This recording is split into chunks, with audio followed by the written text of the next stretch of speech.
This is Amanda Smith with livingthatworkatHomeMomLife.com. And today I'm so excited to introduce y'all to Nichole Weaver. I met her through one of my Color Street stylists, and she has helped us learn how to organize our business and balance our daily life of whether you work at home, stay at home with your mom, or you have a full-time job with our job with Color Street. And so I wanted her to hop on today and kind of tell us a little bit about how she got started and what all she might could help y'all accomplish to manifest y'all's dreams. So, hey, Nichole. Hey. So first, I guess, tell the audience, what exactly do you call yourself and about your background and how you got started? Yeah, so technically I call myself a prioritization and time management coach. I believe that when we put first things first in every area of our life, then that's when we can kind of see that growth and that freedom. But my mission, and that's how I say it, my mission is to help women entrepreneurs to be so efficient with how they manage their time that they actually create freedom in their schedule, but they still accomplish their dreams. And so it's kind of weird how it started. My background is actually in nursing. I've been a nurse for 11 years, and I've been an educator for 5 years, and I love to teach. And so it all kind of fit together. But when you're an ICU nurse, prioritization and time management is literally life or death. And so I love the idea of what has to happen now, what can happen later, what is not important at all. So that stemmed just from my professional background.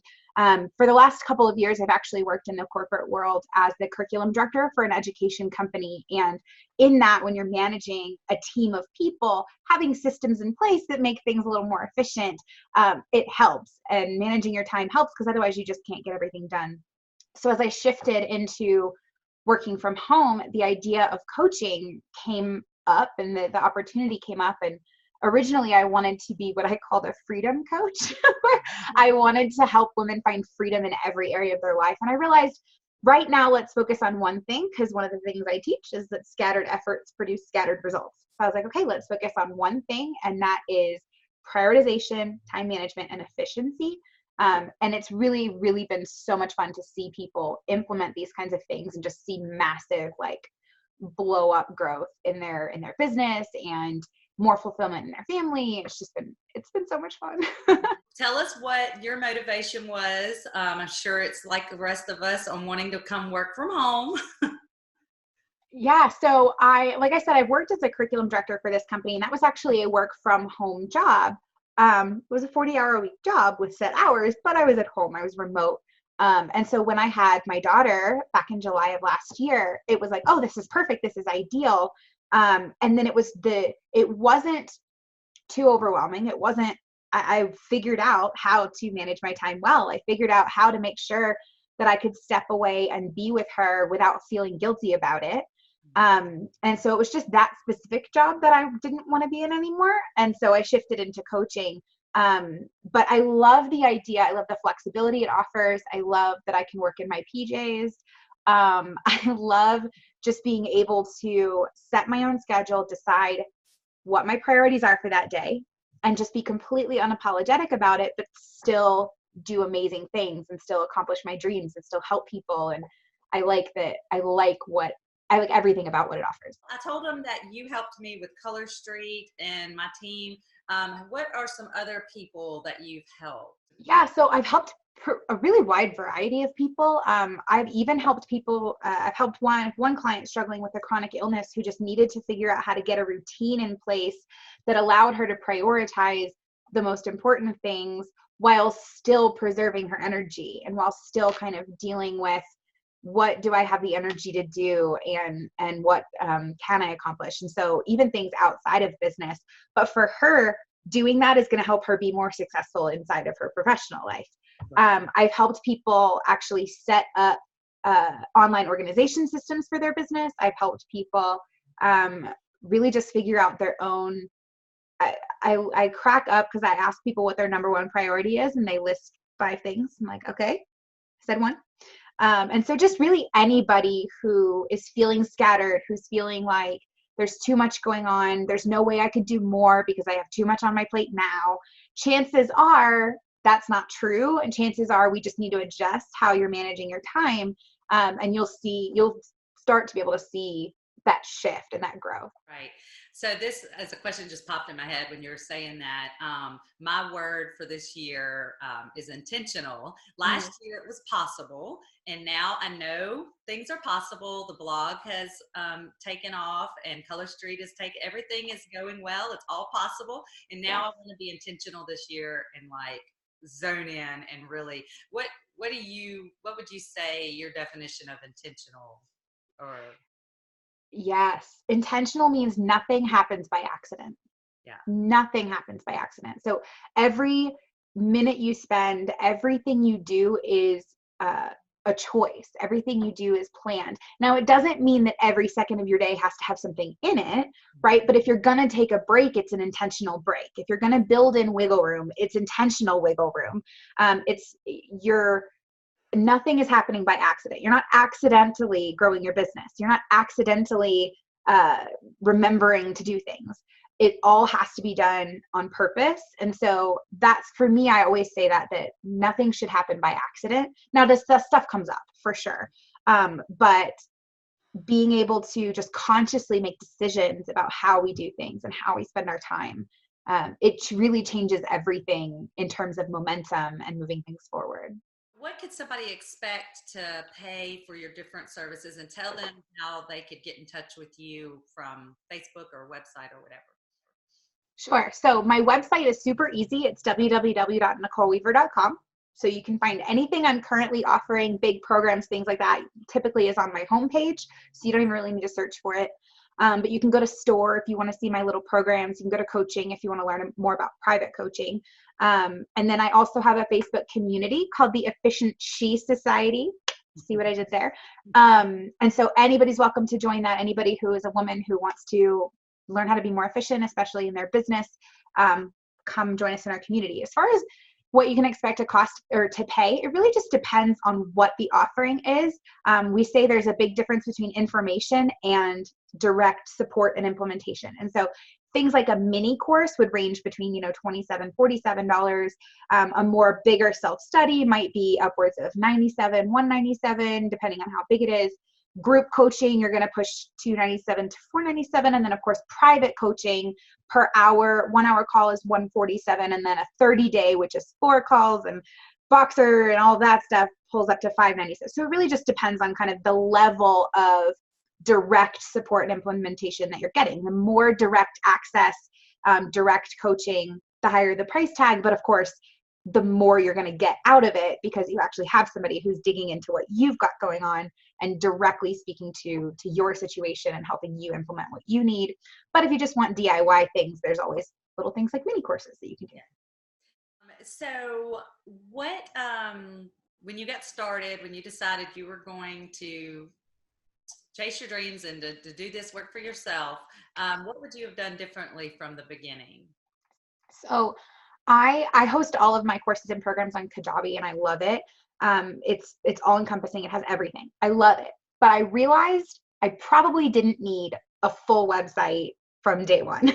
I probably would have been okay to just support people where they were at, maybe have some things on Google Drive that they could get access to. And so I kind of roped myself into this overhead that I maybe didn't need right at the beginning. The good thing is it's pushing me to keep going because I have to make enough money to maintain my overhead, to maintain my website. So it's kind of a catch-22 where it's like, it's pushing me, but I realized I probably didn't necessarily need that as early as I did it. So for those that are already balancing working at home and taking care of their kids, what are some systems that you implement or recommend? So I say have some kind of system, right? So everyone's system is going to look a little different because I want your system to work the way that your brain works. So if you just start Googling time management systems and you start implementing someone else's system step by step, chances are it's going to feel hard. It's going to feel like a burden. It's going to feel like a chore. So whatever system you do implement, make sure, number one, that it works the way your brain works. And number two, make sure it's super simple and you can do it from anywhere.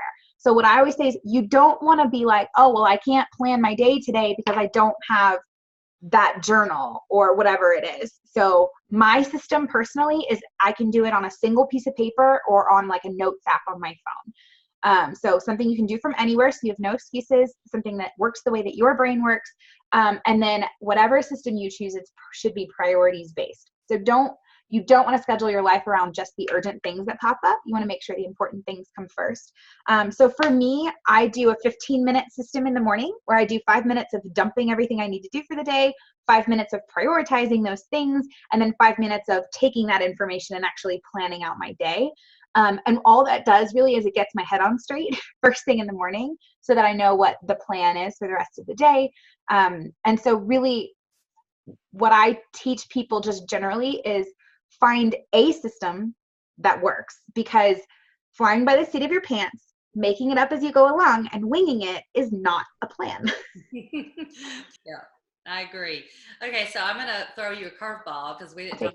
I'm going to ask you, so when you're talking about the plans and you have something that comes up that interrupts the plans, mm-hmm. How do you deal with it not completely taking you off course? Yeah. So two things I'll say about that. The one benefit to having a system in place, whether it's a system for kind of tracking what you need to do in your business or a system for managing your time, the benefit to that is if you drop the ball, at least you know where your ball is. Mm-hmm. And you can just pick it up, get right back going, get right back into your system.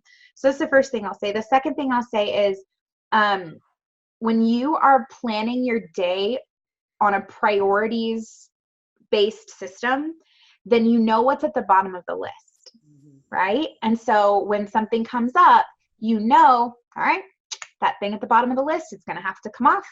That next thing, listen, I'm going to need 4 hours and I got 4 things on my list that we're all going to take an hour each. They're all going to have to go. They'll go on to tomorrow. And so I always teach people, number one, build in some wiggle room because stuff happens, right? Also, you need potty breaks. People forget about that. People forget about like time to like clear your brain, transition between things. But by using a priorities-based system, you have the ability to take the bottom thing off the list if something comes up and then not be flustered about it and just say, okay, that's going to happen tomorrow. And that's okay. What advice would you give to somebody who is wanting to come work from home or start their own business? Yeah. So the very first thing, and this is so cheesy and so cliche, but I'm going to say it anyways, is you have to know your why. You have to be doing it not because, you know, your husband wants you to make money, and not because your friend is begging you to join their team, and not because of any reason other than I love this, right? And that's what I love about you Color Street ladies, and like your stylist you talked about is a friend of mine. And I love y'all because you love what you're doing, mm-hmm. and it shows and it comes across. And so if you're going to start a work at home business, choose one that's going to be exciting for you, that you're going to love doing, that's not going to feel like a chore, and that you're doing for yourself more than anything else. And then the other one, the second thing is don't let anyone discourage you. Don't let anyone tell you you don't have time to do it. Don't let anyone tell you that you shouldn't be doing it. If you know your why and you're super grounded in why you're starting this business, you can do anything. So don't let anybody shift you off course. Yeah. However, sometimes people have wisdom to speak to you. So be willing to ask for help, hire a coach if you need one, and take that information, filter it through what's going on for you, and be willing to make those adjustments. But don't ever stop doing something just because you're scared or shamed or anything like that. Make sure that you're making wise decisions for yourself. But I always say go for it. It's so funny because I made a post today on Facebook like an hour ago. I don't know if you've seen it yet, but it said if you experience, wait, hold on, let me read it so I don't mess it up. You should never regret anything in life. If it's good, it's wonderful. If it's bad, it's experience. And so I posted that today because I was like, you never know until you know. Like, yeah. And if it didn't work out, then you learned something. There is something you learned in that process, exactly. Or someone you met that could, do something else for you. So. And that's such a good point to remember that I talk about with my coach all the time. Yes, I have a coach too. Everyone should have a coach. is that your return on investment is not always linear. So it's not always, I put in this and I get this back immediately. A lot of times you're planting seeds, you're building things, you're building relationships, you're getting people to know, like, and trust you. And from there, they're going to refer other people to you, or maybe 6 months down the road, now you have something that they're like, oh, I want that. I didn't really want all the other things, but now I want that, because they're with you and they're in your world. So don't ever get frustrated on a short-term basis, because entrepreneurship is long term. That's another quote. I've been real big on quotes in January. Life is a journey, not a race. So I am so appreciative that you hopped on with me today, and we're going to share under the video Nicole's contact information that you can get in touch with her, and y'all can go join her Facebook community too and learn how to be efficient. But thank you so much for tuning in and coming. Thank you so much. All right, bye.